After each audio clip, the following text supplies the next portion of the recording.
2024 ಕ್ರೋಧಿನಾಮ ಸಂವತ್ಸರದ ಮಿಥುನ ರಾಶಿ. ಮಿಥುನ ರಾಶಿಯವರಿಗೆ ಗುರು ವರ್ಷಾರಂಭದಿಂದ 1/5/2024 11ನೇವನಾಗಿ ಮೇಷರಾಶಿಯಲ್ಲಿದ್ದು, ಮುಂದೆ 1/5/2024 ವರ್ಷ ಪೂರ್ತಿ 12ನೇವನಾಗಿ ವೃಷಭ ರಾಶಿಯಲ್ಲಿದ್ದು, ವರ್ಷ ಆರಂಭದಲ್ಲಿ ಗುರು ಸಂಪೂರ್ಣವಾಗಿರ್ತಕ್ಕಂಥ ಫಲವನ್ನು ನೀಡುವಂಥವನಾಗ್ತಾನೆ. ಅಂದರೆ 11ನೇ ಸ್ಥಾನ ಲಾಭ ಸ್ಥಾನದಲ್ಲಿದ್ದಾಗ ಇಚ್ಛೆಪಟ್ಟಿರ್ತಕ್ಕಂಥ ಕೆಲಸಗಳು ಯಶಸ್ವಿ ಆಗುವಂಥದ್ದಾಗ್ತದೆ. ಕಾರ್ಯವನ್ನು ಪ್ರಯತ್ನ ಪೂರ್ವಕವಾಗಿ ಮಾಡಿದ್ದೇ ಆದರೆ ಯಶಸ್ವಿ ಕಾಣುವಂಥವರಾಗ್ತೀರಿ. ಮನೆಯಲ್ಲಿ ಸಂಭ್ರಮದ ಕಾರ್ಯಗಳು ಹೆಚ್ಚು ಭಾಗವಹಿಸಿ ಆನಂದ ಪಡುವಂಥದ್ದಾಗಿರ್ತದೆ. ಇದರಿಂದ ವೈಯಕ್ತಿಕ ಗೌರವ ದ್ವಿಗುಣ ಆಗುವಂಥದ್ದಾಗ್ತದೆ. ಹೊಸ ಕಾರ್ಯಗಳು ಆರಂಭ ಮಾಡುವುದರಿಂದ ಹೆಚ್ಚು ಶುಭ ಫಲಗಳು ಪ್ರಾಪ್ತಿಯಾಗುವಂಥದ್ದಾಗ್ತದೆ. ಮಕ್ಕಳು ಅಧ್ಯಯನಶೀಲರಾಗಿ ಹೆಚ್ಚು ಅಂಕವನ್ನು ಪಡ್ಕೊಳ್ಳುವಂಥವರಾಗ್ತಾರೆ. ವಿದ್ಯಾರ್ಥಿಗಳಲ್ಲಿ ಉದ್ಯೋಗ ದೊರೆಯುವಂಥ ಸಂಭವ ಹೆಚ್ಚಾಗಿ ಕಂಡು ಬರುವಂಥದ್ದಾಗ್ತದೆ. ಬಂಧು ಮಿತ್ರರ ಹೆಚ್ಚು ಸಹಾಯ ಸಹಕಾರ ದೊರೆಯುವಂಥದ್ದಾಗ್ತದೆ. ಇನ್ನು ವಿಶೇಷವಾಗಿ ನಿಮ್ಮ ಮಡದಿ ಸಹಧರ್ಮಿಣಿ ಎಂಬ ಪದವನ್ನು ಸಾರ್ಥಕಗೊಳಿಸುವಂಥವಳಾಗ್ತಾಳೆ. ವಸ್ತ್ರ ಒಡವೆಗಳು, ಹೊಸ ಜಾಗ ಖರೀದಿಸುವ ಸುಯೋಗ, ಕೋರ್ಟ್ ಕಚೇರಿಯಲ್ಲಿರುವಂಥ ವ್ಯಾಜ್ಯಗಳು ತೆರೆ ಬೀಳುವಂಥ ಸಾಧ್ಯತೆಗಳು, ಮನೆ ಕಟ್ಟಡ ಮಂಗಳ ಕಾರ್ಯಗಳು ನಿರ್ವಿಘ್ನವಾಗಿ ಸಾಗುವಂಥವುಗಳಾಗಿರ್ತವೆ.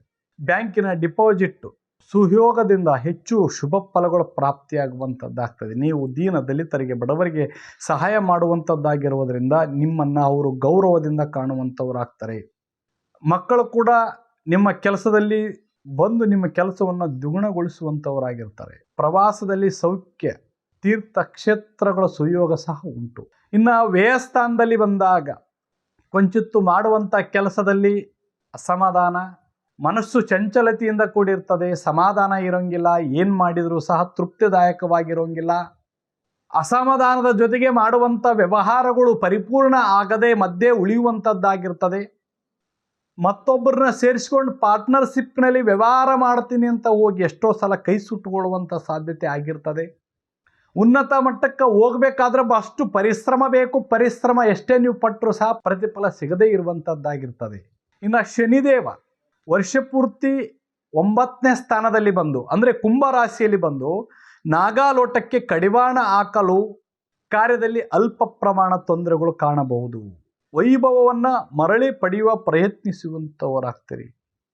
ಆರ್ಥಿಕತೆಯಲ್ಲಿ ಸುಧಾರಣೆ ಆಗ್ತದೆ. ನೆರೆಹೊರೆಯವರಿಂದ ಬಲಿಷ್ಠರಾಗಿ ಕಾಣುವಂಥವರಾಗಿರ್ತೀರಿ. ಬಂಧುಗಳ ಮಾತಿನಿಂದ ಉತ್ತಮವಾಗಿರ್ತಕ್ಕಂಥ ಬೆಲೆಯನ್ನು ನೀಡುವಂಥವರಾಗ್ತೀರಿ. ಆದರೆ ಈ ಸಂದರ್ಭದಲ್ಲಿ ಹಿತಶತ್ರುಗಳು ತಮ್ಮ ಕೆಟ್ಟ ಬುದ್ಧಿಯನ್ನು ತೋರಿಸಲು ಪ್ರಯತ್ನಿಸುವಂಥವರಾಗಿರ್ತಾರೆ. ಯಾವುದಕ್ಕೂ ತಲೆ ಕೆಡಿಸ್ಕೊಳ್ಳೋಕೆ ಹೋಗಬೇಡಿ.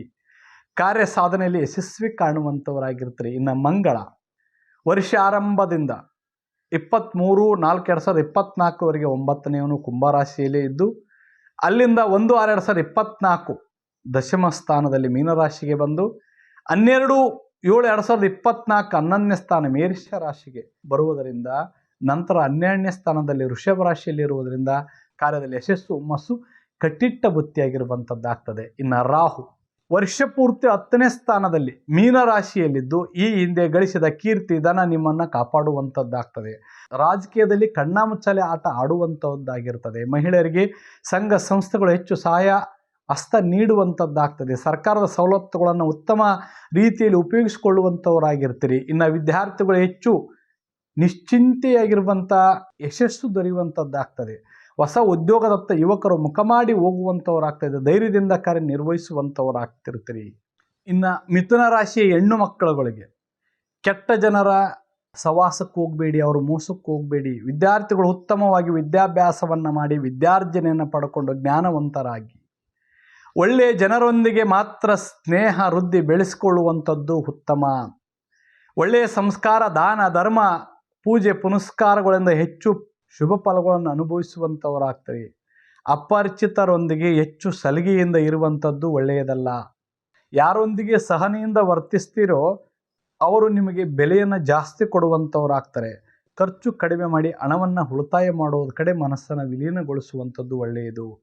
ಒಟ್ಟು ಸಾರಾಂಶ, ವರ್ಷಾರಂಭದಿಂದ ಗುರುದೇವ 12ವನಾಗಿದ್ದು, ಮುಂದೆ ಮತ್ತು ಶನಿದೇವನು 9ನೇವನಾಗಿ ಅಶುಭ ಮತ್ತು ಶುಭ ಫಲಗಳನ್ನು ನೀಡುವಂಥವರಾಗಿದ್ದು, ಶನಿ ಜಪ ಮಾಡಿದರೆ ಉತ್ತಮ.